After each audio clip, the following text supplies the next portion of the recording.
Big Chief and Tyme explained the What was that situation. like? Because I seen a lot of uprising. A lot of people was like, nigga, we couldn't go to Memphis and do that. Nigga, Texas nigga went to Memphis and talking about cut a Memphis nigga shit off. It would have been problems. Like, give me your side of the story when you heard that. So first of all, I didn't hear him at the club.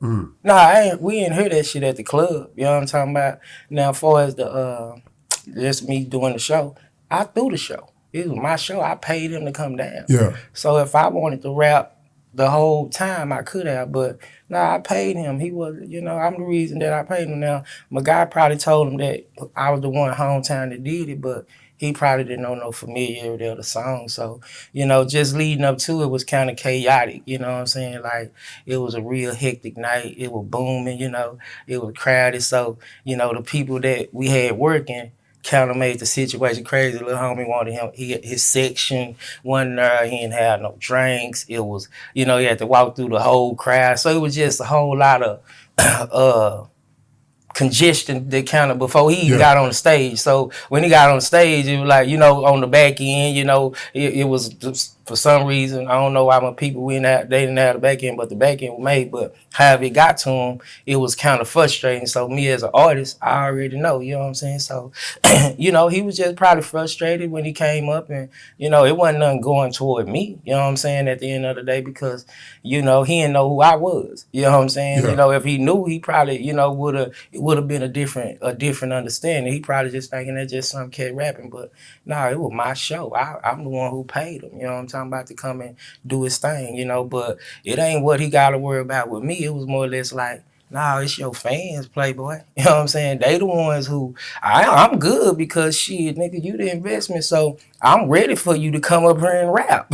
You know what I'm talking about? Come on up here. You know what I'm talking about? I'm celebrating. So, it's just that his energy leading up to it was already kind of thrown out for whatever reason. So he came up and he was already in a different space and place. So, I say he took it out on his a situation happened.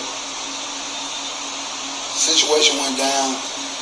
I don't even bring shit to social media, but because this is my number one streaming city in the United States of America, I got to address this issue.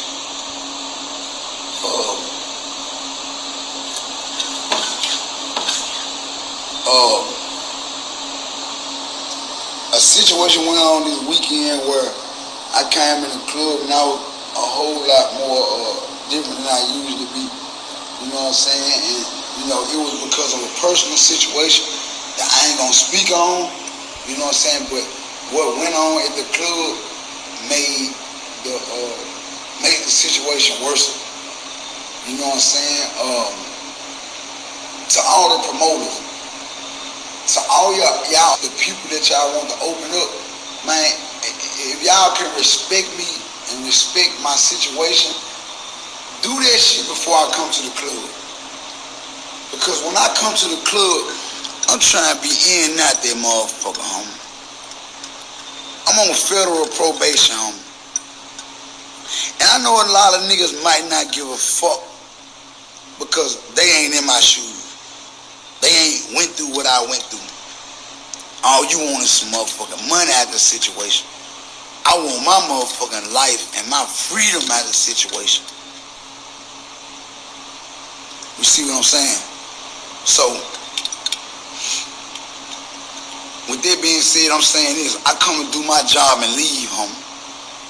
I ain't with what these other rappers with. I ain't with linking and kicking it and staying in the club and drinking and politicking and all that shit. I'm not with that shit, homie. I come to get the cash, please my fans, and leave. So if you got opening acts and performances, do that shit before I get to the club, man. Because when I come in the club, when I come in the venue, I come to do my show and I come to leave. I don't want no, y'all know my motto. I don't want no problem with no nigga, and don't nigga want no problem with me. You see what I'm saying? So a lot, this conversation got a lot to do with Dallas, Texas. It was a legend on the stage that night. It was one of Dallas, Texas legends on the stage that night. You know what I'm saying? And I didn't mean no disrespect. And I apologize. I'm a man. I'm a man time. I can apologize when I'm wrong. But everybody else gotta be able to accept it and understand what they was wrong at also. When I come to your city, I come to work. I don't come to sit around and watch no opening. I ain't getting paid for that. I'm not getting paid for that. I just did 5 years in the feds, man. Every time I move my hand, I got to get my man. Every time. Every time I move my hand, I got to get my man, man. I'm not doing nothing for the free 99. If I got to sit here and watch anybody perform, I ain't put it in my meat.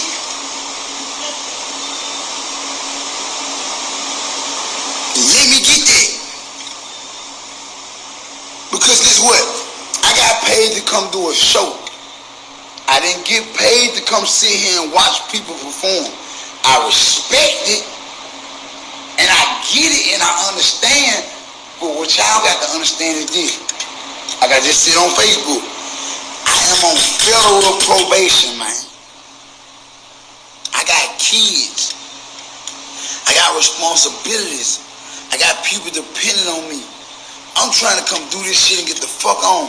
Y'all got to keep in mind that doing these shows is how I went to the feds. Doing this shit is how I went to the feds. I went to Little Rock, Arkansas. Motherfuckers was opening up. Soon as I got on the mic, shots rang out. So you got to understand that I'm traumatized, dog. I set my program up a certain way so I can live and be free. It was a legend in Dallas, Texas that was there that night. I didn't know. Nobody informed me.